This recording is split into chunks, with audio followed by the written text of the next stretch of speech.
जब ये नारी सम्मान योजना हमने भोपाल में, कांग्रेस पार्टी ने भोपाल में तय करी, तो प्रश्न उठा इसका उद्घाटन कहां हो, इसकी शुरुआत कहां हो।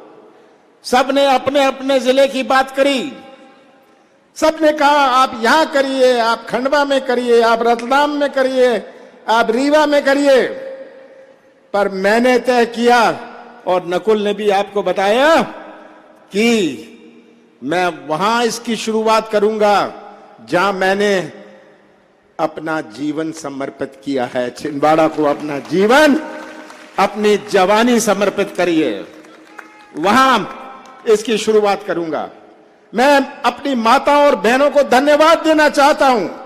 आप इतनी बड़ी संख्या में मौजूद हैं। मैंने बहुत सारी बड़ी बड़ी सभाओं को उद्बोधन किया, पर आज जिस संख्या में हमारी बहनें और माताएं यहां बैठी हैं, शायद मैंने कभी नहीं देखा। हजारों की संख्या में माता और बहनों, आप इस गर्मी में, इस धूप में दूर दूर से आई हैं। मैं आपको तहे दिल से धन्यवाद देना चाहता हूं। जब मैंने तय किया मैं छिंदवाड़ा में करूंगा, तो प्रश्न था छिंदवाड़ा में मैं कहां करूं। तो मैंने सोचा कि सबके लिए सबसे सुविधा वाली जगह परासिया होगा, और सोहन वाल्मीकि जी की बड़ी दिलचस्पी थी। इन्होंने मुझे कई दफे फोन किया कि आप परासिया में करिए। मैं संसद में 40 साल रहा, आपने मुझे संसद में पहुंचाया। संसद में तो बहुत सारे सदस्य होते हैं। मैंने उनसे कहता था कि आप यहां जो बैठे हैं संसद में, आप जनता का वोट लेके आए हैं। मैं तो जनता का प्यार और विश्वास लेके आया हूं, और यही आपका प्यार और विश्वास मेरी जीवन की सबसे बड़ी पूंजी है। आपने जो मुझे बल और शक्ति दी। माताएं और बहनें, आप यहां इतनी बड़ी संख्या में उपस्थित हैं, पर आपको देश भी समझना पड़ेगा। माताएं घर में व्यस्त रहती हैं, देश की तरफ नहीं देखती। आपको देश को भी समझना पड़ेगा। कोई ऐसा देश विश्व में नहीं है जहां इतने धर्म हुए। कोई ऐसा देश पूरे विश्व में नहीं है जहां इतनी जातियां हुई। कोई ऐसा देश विश्व में नहीं है जहां इतनी भाषाएं हुई। कोई ऐसा देश विश्व में नहीं है जहां इतने त्योहार हुए। है कोई ऐसा देश? कोई ऐसा देश विश्व में नहीं है। कोई ऐसा देश विश्व में नहीं है जहां इतनी देवी देवताएं हुए। ये अपना भारत है, ये अपना भारत है, और यही भारत हमें पहचानना है। ये आज भारत एक झंडे के नीचे खड़ा है, एक झंडे के नीचे खड़ा है, क्योंकि हमारी संस्कृति, देश की संस्कृति और कांग्रेस की संस्कृति जोड़ने की संस्कृति है। हम दिल जोड़ते हैं, संबंध जोड़ते हैं, रिश्ता जोड़ते हैं, पूरे समाज और धर्म को जोड़ के रखते हैं। ये हमारे देश की संस्कृति है। इसलिए आज अपना देश एक झंडे के नीचे खड़ा है। माता और बहनों, पर एक बहुत बड़ी चुनौती है। हमारे संस्कृति पर आज जो हमला हो रहा है, आज जो हमारे संस्कृति पर हमला हो रहा है, बाबा साहब अंबेडकर ने हमें संविधान दिया। ऐसा संविधान बाबा साहब अंबेडकर ने दिया जो पूरे विश्व में प्रसिद्ध है। बाबा साहब अंबेडकर के सामने चुनौती थी कि एक ऐसा देश जिसमें इतनी विभिन्नता है, इतनी अनेकता है, इस ऐसे देश में कैसा संविधान बनाया जाए। बाबा साहब अंबेडकर ने संविधान बनाया जो विश्व में मशहूर है।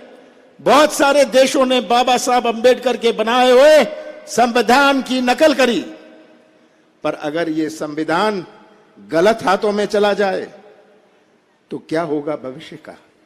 अगर हमारी संस्कृति पर हमला होता रहे, माताओं और बहनों, आप ज्यादा नहीं पढ़ती अखबार। आज तमिलनाडु में हिंदी का विवाद चल रहा है, पंजाब में खालिस्तान के नारे लग रहे हैं। पिछले 10 दिन में कैसे मणिपुर में, हमारा ताल्लुकात मणिपुर से वैसा नहीं है, मणिपुर में समाज को बांटा जा रहा है, आदिवासी और गैर आदिवासी के बीच में कैसा विवाद किया जा रहा है। और किसकी सरकार है? भारतीय जनता पार्टी की सरकार है। ये आज आप चित्र आप सबके सामने है और ये बड़ी चिंता का विषय है। माताओं और बहनों, आपने हमेशा सामाजिक मूल्यों की रक्षा करी है। भारत टिका हुआ है अपने सामाजिक मूल्यों पर। हमारे जो सामाजिक मूल्य हैं किसी और देश में नहीं है। माताओं और बहनों, आपको रक्षक बनना पड़ेगा। आपको रक्षक बनना पड़ेगा हमारे देश की संस्कृति का, हमारे देश के संविधान का। केवल अपना घर मत देखिएगा, सोचिएगा कि कैसा हम प्रदेश, आगे आने वाली पीढ़ियां, कैसा देश हम आगे आने वाले पीढ़ियों को सौंपना चाहते हैं। ये आज हमारे सामने चुनौती है। हमने तो हमेशा महिलाओं का सम्मान किया। अभी नकुल ने बताया कि जो कानून बना महिलाओं को आरक्षण के लिए, कांग्रेस पार्टी ने बनाया। कांग्रेस पार्टी ने विधवा पेंशन, जब मैं मुख्यमंत्री था, डबल करी। हमने घरेलू हिंसा का कानून बनाया। हमने पहला प्रधानमंत्री दी इंदिरा गांधी जी दी। हमने पहली राष्ट्रपति अपने देश की श्रीमती पाटिल को राष्ट्रपति बनाया। ये आज आप सबके सामने है। आज की स्थिति क्या है? आज ये गवर्नमेंट और शिवराज सिंह जी क्या हमारे बेरोजगार नौजवान की पुकार सुन सकते हैं? इनकी कान बंद हैं। क्या शिवराज सिंह जी देख सकते हैं हमारे किसानों की हालत? इनकी आंख बंद है, आंख बंद है, कान बंद है। आंख नहीं चलती, कान नहीं चलता, शिवराज सिंह जी का मुंह बहुत चलता है। और कैसे ये नाटक कर लेते हैं, हर चीज में कैसा ड्रामा कर लेते हैं, ये आप सबके सामने है। हमारे सामने आज ये तस्वीर है। शिवराज सिंह भी लाए हैं, वो भी क्या कहते हैं, लाडली बहन योजना लाए हैं। 18 साल बाद उन्हें लाडली बहन याद आई। किस लिए लाए हैं? अपना पाप धोने के लिए लाए हैं। जो उन्होंने पाप किया है 18 साल, हमारे नौजवानों के साथ जो पाप किया है, जो हमारे किसानों के साथ पाप किया है, आज किसान की अन्याय में मध्य प्रदेश नंबर 1। जो हमारे बेरोजगारों के साथ अन्याय किया है, आज मध्य प्रदेश बेरोजगारी में देश में नंबर 1। 1 करोड़ नौजवान आज बेरोजगार ढूंढ रहे हैं। यहां मैं देखता हूं हमारे माताओं और बहनों ने कितने प्यार से अपने बच्चों को पाला पोसा है। और यही नौजवान आज जो भटक रहा है, यही नौजवान जिसका भविष्य अंधेरे में है, ये कैसा भविष्य बनाएंगे? जो आज के नौजवान हैं, ये मध्य प्रदेश का भविष्य बनाएंगे, छिंदवाड़ा का भविष्य बनाएंगे। पर अगर इनका ही भविष्य अंधेरे में रहा तो ये कैसा भविष्य बनाएंगे? शिवराज सिंह जी, आप अपने भ्रष्टाचार का पाप धोने के लिए, 18 साल के भ्रष्टाचार के पाप धोने के लिए आप ये योजना लाए हैं। पर महंगाई का पाप धोने के लिए आप ये योजना लाए हैं। और शिवराज जी, मैं जानता हूं आप बहुत व्यस्त हैं, दोनों हाथ आपके बहुत व्यस्त हैं।